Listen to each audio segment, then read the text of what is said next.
সেখানে ঘন্টায় হচ্ছে যে মাত্র 8টা ভোট দেওয়া যাবে। তো যদি আপনি এখানে 20টা কেন্দ্র হিসাব করেন, 8 দুগুণে 16 মানে 160টা ভোট পড়বে। মানে যদি 20টা বুথ হয় আর কি, 20টা বুথে 8টা করে প্রতি ঘন্টায় ভোট করলে সেখানে টোটাল 160টা ভোট করবে। এবং যদি সেখানে হচ্ছে যে আপনি 8 ঘন্টার হিসাব করেন, সেখানে 1280টা ভোট করবে। শুধুমাত্র যদি 20টা বুথ কেন্দ্র হয় সেইটার হিসাব করবেন। তো যার ফলে আপনারা জেনে থাকবেন কোনো কেন্দ্রেই কিন্তু হচ্ছে যে 4,500-4,800 এর নিচে হচ্ছে যে ভোটার সংখ্যা নেই। তো সব কিছু মিলিয়ে আমাদের যে আশঙ্কা উদ্বেগের জায়গাটা, যে কোনো গত 2019 সালে যে রাষ্ট্র নির্বাচন হয়েছিল, যে ফ্যাক্ট লাইন 3 লাইন তৈরি হয়েছিল, যার কারণে অনাবাসিক ছেলেমেয়েরা ভোট দিতে পারেনি। তো এটা নিয়েও ছেলেদের মেয়েদের মধ্যে আতঙ্ক এবং শঙ্কা কাজ করছে যে 8-10 মিনিট লাগবে ভোট দিতে, একটা ভোট কেন্দ্রে এত হাজার ভোটার, আর একটা হচ্ছে যে আমরা কিভাবে ভোটটা দিব এত অল্প সময়ের মধ্যে। তো এটা নিয়ে হচ্ছে যে আবার পেজও অনেক বড় বড় খুঁজে নামগুলো দিতে হবে, 41টা নাম মনে রাখা, প্রায় 7টা পেজ। এগুলো নিয়ে আমাদের আশঙ্কার জায়গা ছিল।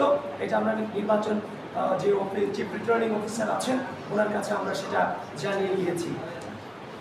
তারপর হচ্ছে যে এই জিনিসটা আপনারা জানিয়ে গিয়েছে, তারা বলেছে তারা পর্যাপ্ত কেন্দ্র রাখবেন।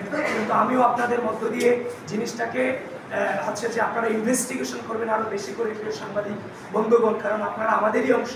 আপনারা ছাড়া আমরা অচল, আমরা ছাড়াও আপনারা চলতে পারবেন সেটা আমি জানি না, কিন্তু আপনারা ছাড়া আমরা অচল। তো এখন সেই জিনিসটা আপনারা ইনভেস্টিগেশন করবেন আসলে এটা সম্ভব কিনা, আর সেটা যদি সহজলভ্য এবং সম্ভব হয়, সেটা সাধারণ শিক্ষার্থীদের মধ্যে যে ভীতির সঞ্চার হয়েছে ভোট প্রদান নিয়ে, আপনারা একটু সেটাকে সহজতর করে দিবেন, সেই দায়িত্বটুকু আপনারা পালন করবেন আশা রাখি। তাছাড়া প্রিয় সাংবাদিক বন্ধুগণ, আর সেটার দাবি নিয়েই আমরা স্যারকে আমরা দিয়েছি এবং আমরা একটা রিসিভ করে এখান থেকে নিয়ে এসেছি স্যার দরখাস্তে। তারপর হচ্ছে যে আমার জিএস বলেছে পোস্টার সাটানো নিয়ে বলেছে। আরেকটা জিনিস হচ্ছে আমরা গতকালকে দেখেছি যে টিএসসিতে একজন স্বতন্ত্র প্রার্থী সাহিত্য প্রকাশনা সাহিত্য সংস্কৃতি বিষয়ক সম্পাদক স্বতন্ত্র থেকে তিনি আলোক সঞ্চয় করেছেন, কনসার্ট করেছেন, তারপর কবিতা আবৃত্তি করেছেন, এরপরে তিনি ইশতেহার ঘোষণা করেছেন, যেটা সম্পূর্ণভাবে হচ্ছে নির্বাচনী আচরণ বিধি লঙ্ঘন।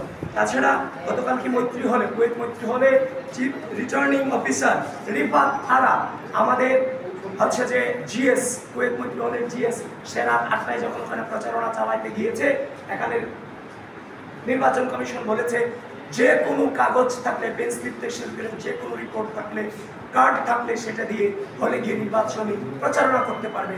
সেখানে তার বৈধ কাগজপত্র থাকার পরও তাকে ডেকে এনে এই রিফাত আরা ম্যাম বলেছেন তোমার আবাসিক কার্ড ছাড়া তুমি প্রচারণা চালাতে পারবে না বলে তাকে ঘর থেকে বের করে দেওয়া হয়, যেটা কোনোভাবেই কাম্য নয়। সূচনাতেই এই অবস্থা হলে অবশ্যই আমাদের সংখ্যা থাকে লেভেল প্লেইং ফিল্ড নিয়ে। তারপর হচ্ছে যে বিশ্ববিদ্যালয়ের যে গ্রুপগুলো আমি বারবার বলে আসছি, এই ভোটাধিকার এই বাংলাদেশের ভোটাধিকার এবং গণতন্ত্রকে ফিরিয়ে আনবার জন্য আমি আপনাদের সামনে কথা বলছি।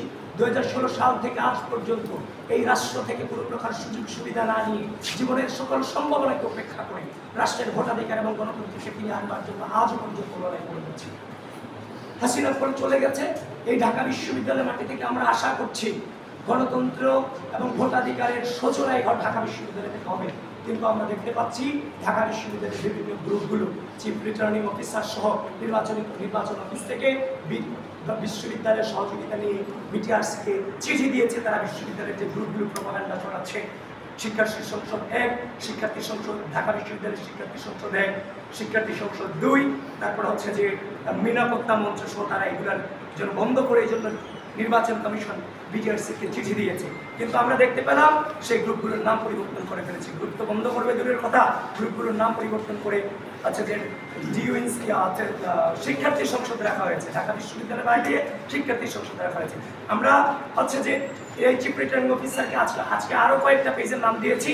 ডিউ ইনসাইডার এখন ঢাকা আপডেট হয়েছে, তারপর হচ্ছে যে ডিউ আপডেট ঢাকা আপডেট হয়েছে, the beauty of DU campus সহ এই পেজগুলো অনবরত বিভিন্ন প্রার্থীদের সম্পর্কে প্রপাগান্ডা ছড়াচ্ছে, যেটা কোনোভাবেই নির্বাচনের মাঠকে হচ্ছে যে আপনার শান্ত রাখার কোনো প্রমাণ মেলে না। এটা ঘৃণা চর্চা হচ্ছে। এই গ্রুপগুলো যতক্ষণ না পর্যন্ত বন্ধ হবে ততক্ষণ পর্যন্ত আমরা সেফ ফিল করছি না। অতি দ্রুত কয়েক ঘন্টার মধ্যে আমরা চিফ রিটার্নিং অফিসারকে বলেছি আপনারা এটা সম্পর্কে সিদ্ধান্ত নেবেন। কারণ আপনাদেরকে ঢাকা বিশ্ববিদ্যালয়ের প্রশাসনে আপনাদেরকে এই জায়গায় বসিয়েছে, অবশ্যই প্রশাসন আপনাকে সহযোগিতা করছে। যদি ঢাকা বিশ্ববিদ্যালয়ের প্রশাসন আপনাদেরকে সহযোগিতা না করে, সেটা ঢাকা বিশ্ববিদ্যালয়ের শিক্ষার্থীদের কাছে সম্মুখে বলতে হবে যে আমাদেরকে আমরা অসহায়, আমাদেরকে সহযোগিতা করছে না, সে অনুযায়ী আমরা ব্যবস্থা গ্রহণ করব। লাস্ট ওয়ান, আপনারা জেনে থাকবেন একটা জিনিস, সেটা হচ্ছে যে বলা উচিত ওই যে হিজাব ফোবিয়া। আমাদের আশেপাশে দেখতে পাচ্ছি যে হিজাব ফোবিয়া এবং হচ্ছে যে নারী বিদ্বেষী একটা চক্র ইতিমধ্যেই বিশ্ববিদ্যালয়ে হচ্ছে যে আপনার হচ্ছে যে সক্রিয় হয়েছে, যেটা কোনোভাবেই হচ্ছে আমাদের এই বিশ্ববিদ্যালয়ের পরিবেশের জন্য এটা কোনোভাবেই সুখকর নয়। এই বিশ্ববিদ্যালয় আমরা একটা সেফ ক্যাম্পাস রূপান্তরিত করতে চাই। এই ক্যাম্পাস তখনই সেফ হবে যখন এই বিশ্ববিদ্যালয়ের প্রতিটা ইঞ্চি মাটি আমাদের নারীদের জন্য, বোনদের জন্য নিরাপদ হবে। যেই মাটিতে নারীরা নিরাপদ থাকে সেটাকেই নিরাপদ ক্যাম্পাস বলা হয়।